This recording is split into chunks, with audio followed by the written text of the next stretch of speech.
I am turning 40 soon, and I'm gonna be digging up a letter from my 30-year-old self to my 40-year-old self. And I got all nostalgic and shit.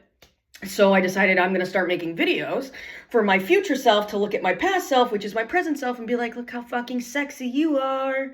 Hey, 3 people in the last year said I look 28. I think I should intro this video, my reintroduction here, as to why I stopped making videos. Unsafe place. I was in a awful relationship with an active alcoholic. And when I tell you unsafe, I mean physically unsafe. I couldn't make a phone call, let alone make videos. A lot of people have no idea what I was going through. No one. I was isolated. I was riddled with shame and guilt. And it had to do with the fact that, like, I was beat, robbed. I mean, when I say robbed, my meds were stolen, my money was stolen. I mean, this girl did a fucking number on me. If you've never been in a relationship or had a parent or anybody in your family that was in active addict mode, you have no idea what it's like. It took me like 3 years to be able to talk about it. I went through my therapies and what have you, and I have my own support system, but every day was a struggle to make it to the next day. And it was probably the last 7 months of the relationship where I kind of like checked out, and I knew I needed to get out. And it was just, we lived together, and it was not a seamless thing.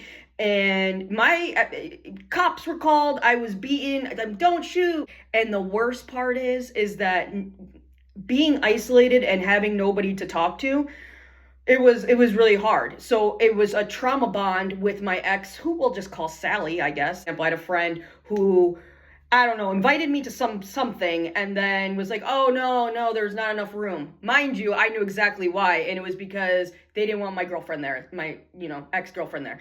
I get it. I understood, but stop being a pussy-ass bitch, fucking just say it with your mouth, right? I had that happen with 3 friends. And then I had a big chunk of my family. In this story, my family's a different tale, because by the time I'm in damage control, I'm only caring about what Sally looked like to other people, because I knew if someone could identify what was wrong with Sally, then that put a light on my house. And like, wow, what's going on in that house? And I didn't want the question, so I did my damnedest to cover everything for Sally. Things she has no idea about, to be honest. Making this video because this is why I stopped filming, because I stopped feeling safe. I stopped feeling myself, and it took a long while to get to where I'm at. Some of the people that I chose to remove, or if they think they chose to remove me, if you think you chose that, you should try to come back, and I'm gonna do fuck you. I will make sure that Sally is okay right now. Like, I will be, Sally, you good? You alive? Just because, are you dead, right? I care more about whether my ex is alive, just alive, than I do about the friends that I lost or the family members I've chosen to not interact with.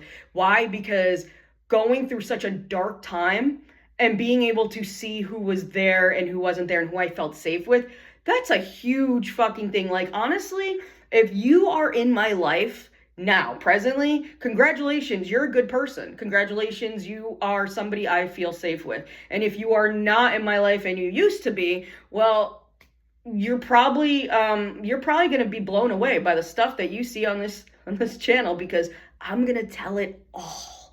I'm going to tell it all, and there's not going to be one drip drop of shame in my stories anymore. The most horrific thing I've ever been through. I have a whole new appreciation for the realm of recovery. I have a whole new love for what it means to feel safe, to not have to have a backpack on with your belongings in your house. The joy that I had of walking into my house and putting my keys on the counter. Do you do that? Have you been able to walk into your house and put your keys down?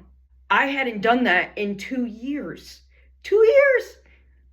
Because my car would get stolen, my wallet would get stolen, everything. Just being able to be safe in your own house is something that I took for granted, and everybody takes for granted, because nobody should have to go through what I had went through. Make my grand entrance back and just give an explanation about where I was, and that's where I was. So since then, I've moved apartments, I moved across the state. I'm in a new relationship. I would say new old relationship. I got back together with my ex, who I've known for 15 years.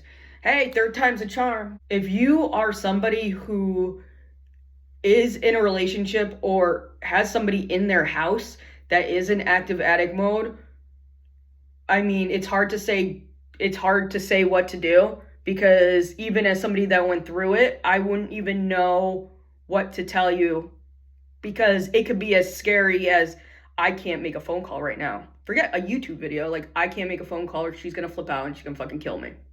Like, I don't know what to tell you. Like, I genuinely don't. Stay calm and make a plan, and know that there's a light at the end of the tunnel, because you're going to control as much as you can control. That's a whole other video in itself, but I'm back and I'm not filtered. And if you think that I am, nobody is off limits. Shout out to anyone who's gone through recovery and has triumphed and continues to do the battle every day, because you know what?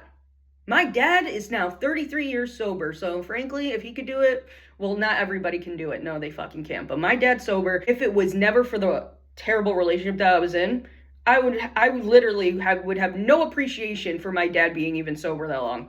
Zero appreciation. And learning how that whole realm of recovery operates changed my life, and that was one of the positives. So, you know, it is March of 2026 right now. My dad is 33 years sober. And you know what? If that anything was worth making the video for, it was that. And I'll be back, baby. We're done!